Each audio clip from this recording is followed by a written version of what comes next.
നീതിമാന്റെ പ്രാർത്ഥനകൾ ദൈവം കേൾക്കുന്നു. പന പോലെ അവൻ തഴച്ചു വളർന്നു വന്നിടും. ഒട്ടകത്തിന്റെ മുട്ടുപോലെ, ഒട്ടകത്തിന്റെ മുട്ടുകൾ കണ്ടിട്ടുള്ളവരുണ്ടല്ലോ, അല്ലെങ്കിൽ പടമെങ്കിലും നമുക്കറിയാമല്ലോ. ഒട്ടകം എപ്പോഴും മുട്ടുകുത്തിയാണ് കിടക്കുന്നത്, അല്ലേ? മുട്ടുകുത്തിയാണ് അത് കിടക്കുന്നത്. അപ്പൊ അതുകൊണ്ട് അതിന്റെ മുട്ടുകൾ അങ്ങ് തഴമ്പ് പിടിച്ച് വളരെ കട്ടിയുള്ള തഴമ്പുകളാണ്. ഇതുപോലെയുള്ള തഴമ്പുള്ള ഒരു വ്യക്തിയായിരുന്നു ആര്? യാക്കോബ് അപ്പോസ്തലൻ. അതുകൊണ്ട് അദ്ദേഹത്തെ വിളിച്ചിരുന്നത് ക്യാമൽനി എന്നാണ്, അദ്ദേഹത്തിന്റെ നിക്നെയിം ആയിരുന്നു. നമ്മള് കൊലോസ്യ ലേഖനം 4-ാം അധ്യായം 12-ാം വാക്യം വായിക്കുമ്പോഴത്തേക്ക് അവിടെ എപ്പഫ്രാസിനെ കുറിച്ച് പറയുന്നത്, അവൻ നിങ്ങൾക്ക് വേണ്ടി പ്രാർത്ഥനയിൽ പോരാടി എന്നാണ്. ഫെർവെന്റ് പ്രയർ, പോരാടി. അപ്പൊ പ്രാർത്ഥന എന്ന് പറഞ്ഞു കഴിഞ്ഞാൽ ഒരു ചെറിയ കാര്യമല്ല, അതൊരു പോരാട്ടമാണ്. അത് വളരെ ശക്തി ആവശ്യമുള്ള, ശക്തി എന്ന് പറഞ്ഞാൽ ഒരു ഫിസിക്കൽ പവർ അല്ല, പ്രത്യേകത എന്താണ്? ഒരു ആത്മീയ പോരാട്ടമാണ് പ്രാർത്ഥന എന്നുള്ളത് നമ്മൾ മനസ്സിലാക്കണം. അതുകൊണ്ട് അത് it is painful, but there is no gain without pain. വില കൊടുക്കാതെ, വേദനപ്പെടാതെ ഒന്നും നമുക്ക് നേടിയെടുക്കാൻ കഴിയുകയില്ല. അതുകൊണ്ട് പ്രാർത്ഥന എന്ന് പറയുന്നത് ഒരു എഫർട്ട് എടുക്കേണ്ടതായ ഒരു കാര്യമാണ്. അല്ലാതെ ഈസി ആയിട്ട് വന്നു ചേരുന്ന, ഉഴപ്പിത്തിരിഞ്ഞ് ചെയ്യാവുന്ന ഒരു കാര്യമല്ല പ്രാർത്ഥന. പ്രാർത്ഥനയ്ക്ക് വലിയ എഫർട്ട് വേണം. വളരെ നമ്മൾ അതിനുവേണ്ടിയുള്ള വലിയ പരിശ്രമം നമ്മളിൽ നിന്ന് ഉണ്ടായാലേ പറ്റൂ. പ്രാർത്ഥനയിൽ ഉറ്റിരിക്കുക എന്നൊക്കെയാണ് വാസ്തവത്തിൽ വേദപുസ്തകത്തിൽ ഉപയോഗിക്കുന്ന പല വാക്യങ്ങളും. നമ്മൾ പുതിയ നിയമത്തിൽ അപ്പോസ്തലന്മാര്, അപ്പോസ്തല പ്രവൃത്തി 1-ാം അധ്യായം അതിന്റെ 14-ാം വാക്യം വായിക്കുമ്പോൾ അവർ പറയും, they were devoting themselves to prayer. അവര് യേശു കർത്താവ് ലൂക്കോസിന്റെ സുവിശേഷം 24-ാം അധ്യായത്തിന്റെ 49-ാം വാക്യത്തിൽ പറഞ്ഞു, എന്നോട് കേട്ട പിതാവിന്റെ വാഗ്ദത്തത്താൽ നിങ്ങൾ ശക്തി ധരിക്കുവോളം നിങ്ങൾ നഗരത്തിൽ തന്നെ പാർക്കുവിൻ, അല്ലെങ്കിൽ വെയിറ്റ് ഇൻ ദ സിറ്റി. അവിടെ നിങ്ങൾ നഗരത്തിൽ കാത്തിരിക്കുവിൻ എന്നാണ് കർത്താവ് പറഞ്ഞതെങ്കിലും ശിഷ്യന്മാരെന്താ ചെയ്തത്? നമ്മൾ അപ്പോസ്തല പ്രവൃത്തി 1-ാം അധ്യായത്തിന്റെ 14-ാം വാക്യം വായിക്കുമ്പോൾ അവിടെ അപ്പോസ്തലന്മാരും അതുപോലെ ബാക്കിയുള്ള എല്ലാ ആളുകളും അവിടെ എഴുതിയിരിക്കുന്നത്, all these with one accord devoted themselves to prayer together with the women and Mary the mother of Jesus and with his brothers. യേശുവിന്റെ അമ്മയായ മറിയയും യേശുവിന്റെ സഹോദരന്മാരും മറ്റ് അപ്പോസ്തലന്മാരും എല്ലാവരും ഒരുമിച്ച് ഒരു മനസ്സോടുകൂടെ പ്രാർത്ഥന കഴിച്ചു വന്നു. They were together, they were fervent. അവിടെ എഴുതിയിരിക്കുന്നത് they devoted themselves. അവർ പ്രാർത്ഥനയ്ക്ക് വേണ്ടി അവരെ തന്നെ സമർപ്പിച്ചു. അല്ലെങ്കിൽ ആ 10 ദിവസങ്ങൾ അവർ ഏറ്റവും കൂടുതൽ ചെയ്തത് എന്താണെന്ന് ചോദിച്ചു കഴിഞ്ഞാൽ പ്രാർത്ഥിക്കുകയായിരുന്നു, ഇല്ലേ? പിതാവിനോട് കേട്ട വാഗ്ദത്തത്തിനായി അവർ കാത്തിരുന്നു എന്ന് പറഞ്ഞു കഴിഞ്ഞാൽ വെറുതെ പോയി ഓക്കെ എപ്പോഴാ വരുന്നത് അറിയത്തില്ല, എന്നാ പിന്നെ കാത്തിരിക്കാം എന്ന് വെച്ചുകൊണ്ട് ഇടയ്ക്കിടയ്ക്ക് അങ്ങോട്ടും പോയി ഇങ്ങോട്ടും പോയി നടക്കുകയല്ലായിരുന്നു അവര്. They were spending time in prayer. നമ്മൾ മനസ്സിലാക്കുക. അതുകൊണ്ടാണ് ഞാൻ പറഞ്ഞത്, പ്രാർത്ഥനയെക്കുറിച്ച് നമ്മൾ മനസ്സിലാക്കുമ്പോൾ അപ്പോസ്തലന്മാരുടെ കാലം മുതൽ, അല്ലെങ്കിൽ യേശു കർത്താവിന്റെ എല്ലാ കാലഘട്ടത്തിലെയും, എന്നാൽ ദൈവസഭയുടെ ഒരു പ്രധാനപ്പെട്ട പ്രവൃത്തിയായിട്ടാണ് നമ്മൾ പ്രാർത്ഥനയെ കാണുന്നത്. നോക്കുക, ഈ ഭാഗത്താണ് യേശുവിന്റെ അമ്മ മറിയയെ കുറിച്ച് ഏറ്റവും കൂടുതലായിട്ട് സംസാരിച്ചിരിക്കുന്നത്. ശ്രദ്ധിച്ചിട്ടുണ്ടോ? This is the last mentioning of the mother of Mary. അതൊരു പ്രാർത്ഥനാ മീറ്റിംഗിലായിരുന്നു. Mother of Mary was in a prayer meeting. That was the last mentioning about her. മേരിയെ കുറിച്ച് ഉള്ള ഏറ്റവും ഒടുവിലത്തെ വിശേഷണം നമ്മൾ കാണുന്നത് എവിടെയാണ്? She was in a prayer meeting. Look, ഒരു വ്യക്തിയുടെ ജീവിതത്തിൽ, വളരെ പ്രധാനപ്പെട്ട ഒരു വ്യക്തിയുടെ ജീവിതത്തിൽ, യേശുവിന്റെ അമ്മയായ മറിയയുടെ ജീവിതത്തെക്കുറിച്ചുള്ള വേദപുസ്തകത്തിന്റെ ഏറ്റവും ഒടുവിലത്തെ വിശദീകരണം, she was sitting in prayer of the apostles. They were together in one accord. ഒരേ മനസ്സോടുകൂടെ അവര് പ്രാർത്ഥിച്ചുകൊണ്ടിരുന്നു.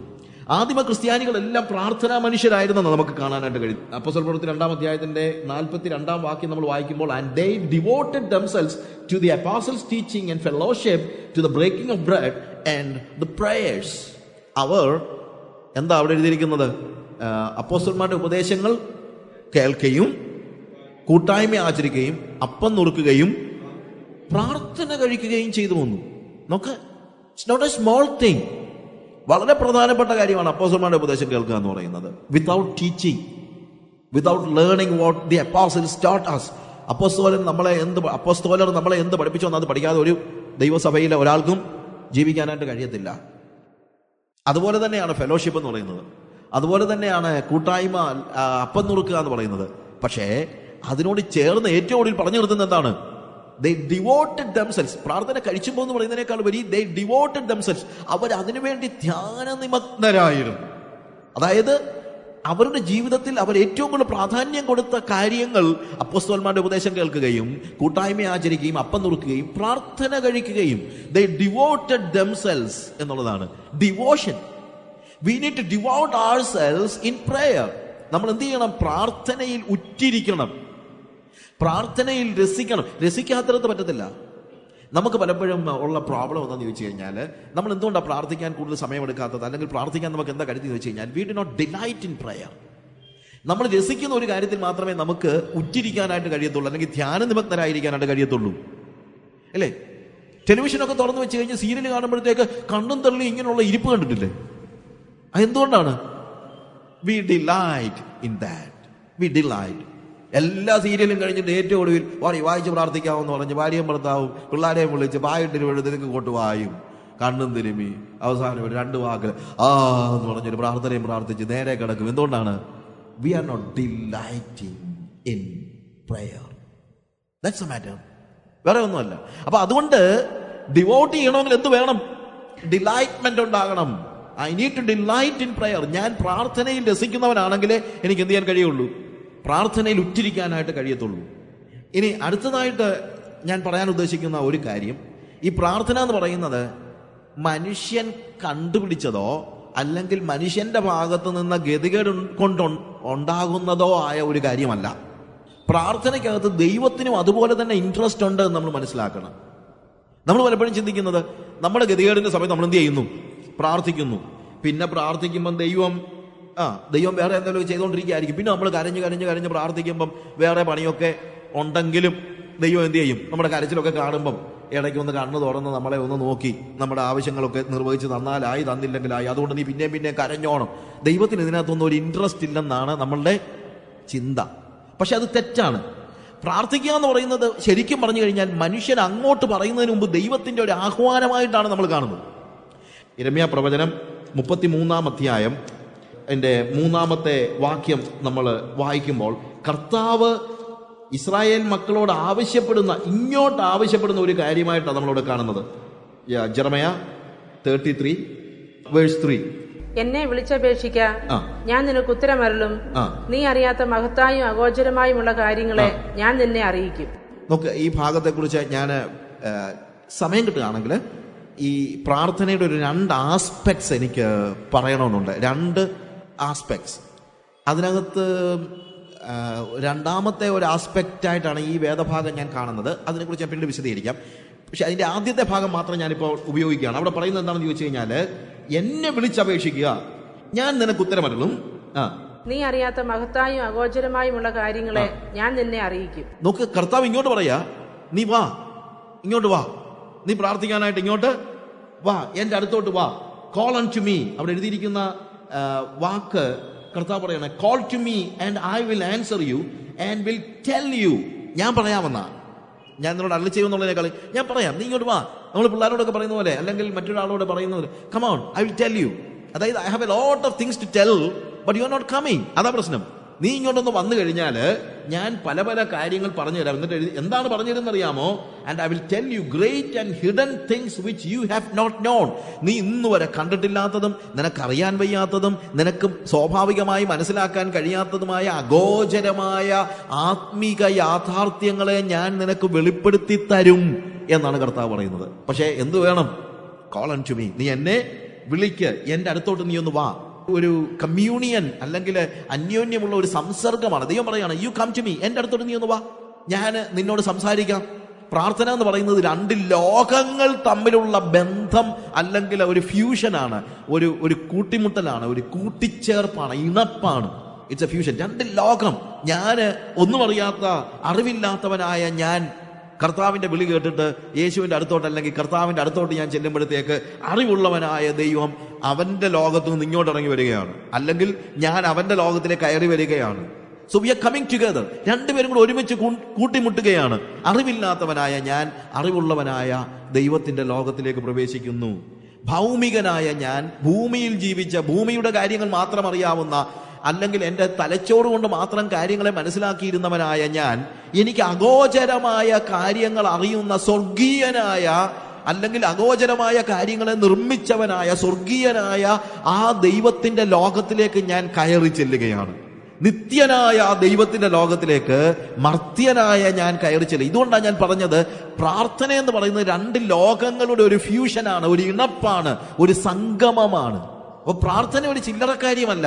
ആ പ്രാർത്ഥനയ്ക്ക് ഞാൻ ദൈവത്തെ വിളിക്കും. കർത്താവേ, ഞാൻ വിളിച്ചോളാം, ഞാനത് ചെയ്തോളാം, ഞാൻ എന്തോ വേണം, എന്നെ ഒന്ന് എൻ്റെ അടുത്തോട്ട് ഒന്ന് വരണേ എന്ന് പറയല്ല കർത്താവ്. അതായത് the invitation is given by God.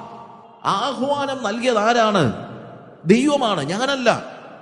ഞാൻ പറയുകയല്ല കർത്താവേ നീ ഒന്ന് ഇറങ്ങി വന്ന് ഇന്ന ഇന്ന കാര്യങ്ങൾ ചെയ്തു തരണമെന്ന് പറയല്ല. പറയുന്നത് പ്രശ്നമൊന്നുമില്ല. പക്ഷെ ഇവിടെ ഇനിഷ്യേറ്റ് ചെയ്യുന്നത് ആരാണ്? It is God. അതൊരു വലിയൊരു കാര്യമല്ലേ? Don't you think that it is a big thing? It's so great that a great God is calling me, a person worth nothing. ഒന്നുമില്ലാത്തവനായ, ഒന്നും അവകാശപ്പെടാനില്ലാത്ത എന്നെ പോലെ പുഴുവായ ഒരു വ്യക്തിയെ ദൈവം വിളിച്ചിട്ട് പറയാണ്, നിന്റെ ആ ലോകത്ത് നിന്ന് നീ എൻ്റെ അടുത്തോട്ടൊന്ന് വാ, നീ വരുന്നത് നോക്കിയിരിക്കുക. ഹല്ലേലൂയ. കർത്താവ് പറയാ, ഞാൻ ചിലപ്പോൾ ആലോചിക്കാറുണ്ട്, നമ്മളൊക്കെ പറയാറുണ്ട്, എൻ്റെ ബ്രദറെ പ്രാർത്ഥിക്കാൻ നമുക്ക് ഇവിടെ സമയം. കർത്താവ് പറയാ, എനിക്കിഷ്ടം പോലെ സമയമുണ്ട് മോനെ, നീ ഇങ്ങോട്ട് വരാൻ. കർത്താവിന് സമയമുണ്ട്, പക്ഷെ നമുക്ക് സമയമില്ല. എന്തൊരു കഷ്ടമാണെന്ന് ആലോചിച്ച് നോക്കിയേ. കർത്താവിന് സമയമുണ്ട്, നമുക്ക് സമയമില്ല. 6ാം ക്ലാസ്സിൽ പഠിക്കുന്ന അല്ലെ 8ാം ക്ലാസ്സിൽ പഠിക്കുന്ന ഒരു മോനെ APJ അബ്ദുൽ കലാം വന്നിട്ട് വിളിക്കുക, മോനെ 4 മണി കഴിഞ്ഞ് നീ ഇങ്ങോട്ട് വാടാ, ഞാൻ നിനക്ക് കുറച്ച് ഫിസിക്സ് പറഞ്ഞു തരാം എന്ന് പറയുമ്പോൾ ചെറുക്കൻ പറഞ്ഞതെന്നറിയാമോ? അയ്യോ എനിക്ക് സമയമില്ല, എനിക്ക് കുട്ടിയും കോലും കളിക്കണമെന്നാ. APJ അബ്ദുൽ കലാം ഇറങ്ങി വന്നിട്ട് പറയുകയാണ്, എന്ത്, ഞാൻ നിനക്ക് ഫിസിക്സ് പറഞ്ഞു തരാം. ചെറുക്കൻ പറയുന്നതെന്നറിയാമോ? എനിക്ക് കുട്ടിയും കോലും കളിക്കണം. ഇത് തമാശയായിട്ട് ചിന്തിക്കേണ്ട, ഇതാ എല്ലാ ദിവസവും നമ്മുടെ ജീവിതത്തിൽ സംഭവിക്കുന്ന കാര്യം. ദൈവം നമുക്ക് വേണ്ടി കാത്തിരിക്കുമ്പോൾ, ദൈവം നമുക്ക് വേണ്ടി സമയം വേർതിരിച്ച് മാറ്റിവെച്ചിരിക്കുമ്പോൾ, നീ എന്നെ വിളിച്ചപേക്ഷിക്കും, ഞാൻ നിനക്ക് ഉത്തരം അരുളും. നിനക്ക് അഗോചരവും നീ ഇന്നുവരെ കണ്ടിട്ടില്ലാത്തതുമായിട്ടുള്ള ഹിഡൻ ആയിട്ടുള്ള കാര്യങ്ങളെ ഞാൻ നിനക്ക് വെളിപ്പെടുത്തി തരാം. നീ എൻ്റെ അടുത്തൊന്ന് വാ, നമുക്ക് സംസാരിക്കാമെന്ന് കർത്താവ് പറയുമ്പോൾ നമ്മൾ പറയുന്നു, I am sorry, I have no time. എത്ര കഷ്ടമാണെന്ന് ആലോചിച്ച് നോക്കിയേ. So prayer is something big, something great, and it is initiated by God. God is asking. കർത്താവ് നമ്മളെ വിളിക്കുകയാണ്. അവന്റെ വീട്ടിലേക്ക് കർത്താവ് നമ്മളെ വിളിക്കുകയാണ്.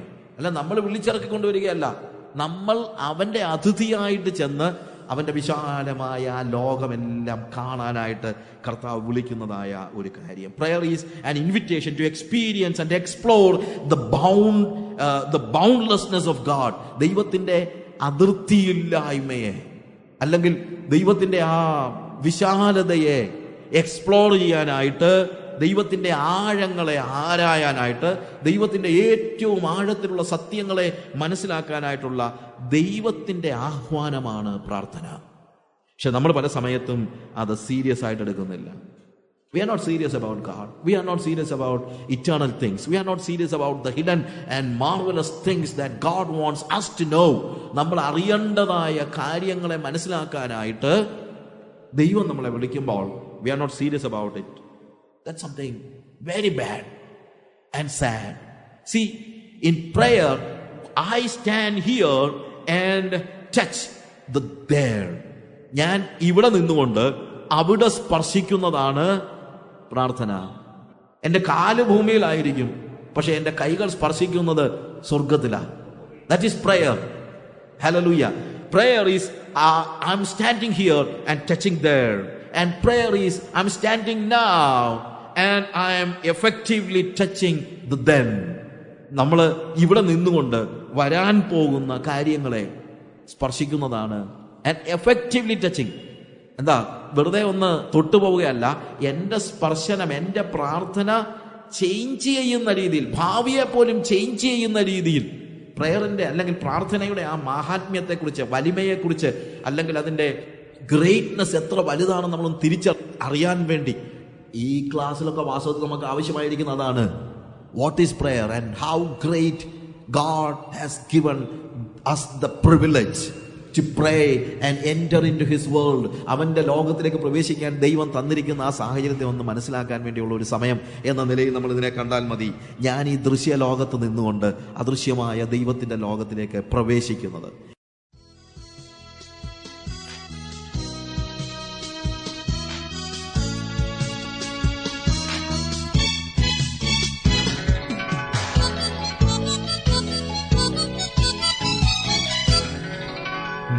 നീതിമാന്റെ പ്രാർത്ഥനകൾ ദൈവം കേൾക്കുന്നു. പന പോലെ അവൻ തഴച്ചു വളർന്നു വന്നിടും. നീതിമാന്റെ പ്രാർത്ഥനകൾ ദൈവം കേൾക്കുന്നു. പന പോലെ അവൻ തഴച്ചു വളർന്നു വന്നിടും.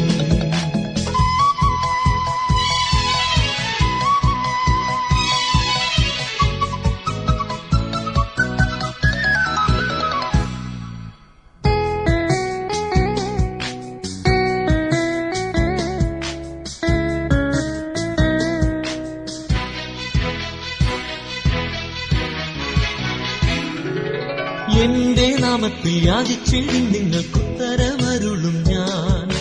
അറിഞ്ഞിടാത്തതാം അത്ഭുത കാര്യങ്ങൾ വെളിപ്പെടുത്തിടും ഞാൻ. ഇതുവരെ നിങ്ങൾ കർത്തൻ തൻ നാമത്തിൽ ഒന്നുമേ യാചിച്ചില്ല. നിറഞ്ഞു കവിയും സന്തോഷം യാചിക്കുന്ന അനുഭവിച്ചുകൊള്ളിൻ. നീതിമാന്റെ പ്രാർത്ഥനകൾ ദൈവം കേൾക്കുന്നു. പന പോലെ അവൻ തഴച്ചു വളർന്നു വന്നിടും.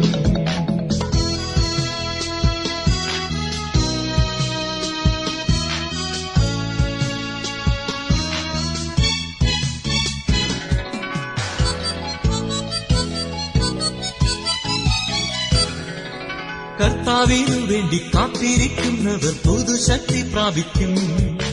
കഴുകന്മാരെ പോൽ ചിറകടിച്ചവർ പറന്നു പോയിടും. യാചിക്കുന്നതിലും നനയ്ക്കുന്നതിലും എത്രയോ അധികമായി ബലത്തിൻ ക്രിയകൾ ചെയ്യും രക്ഷകന് സ്തോത്രം നിത്യമായി. നീതിമാന്റെ പ്രാർത്ഥനകൾ ദൈവം കേൾക്കുന്നു. പന പോലെ അവൻ തഴച്ചു വളർന്നു വന്നിടും.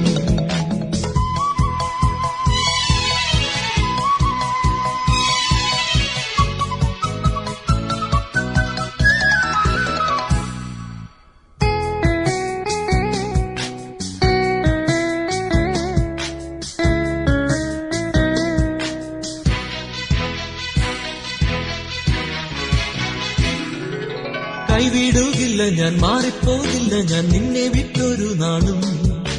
നിങ്ങളതിനാലെ ധൈര്യത്തോടുകൂടി കർത്തനിൽ ആശ്രയിപ്പിൻ. കൈവിടുകില്ല ഞാൻ, മാറിപ്പോകില്ല ഞാൻ നിന്നെ വിട്ടൊരു നാളും. നിങ്ങളതിനാലെ ധൈര്യത്തോടുകൂടി കർത്തനിൽ ആശ്രയിപ്പിൻ. നീതിമാന്റെ പ്രാർത്ഥനകൾ ദൈവം കേൾക്കുന്നു. പന പോലെ അവൻ തഴച്ചു വളർന്നു വന്നിടും. നീതിമാന്റെ പ്രാർത്ഥന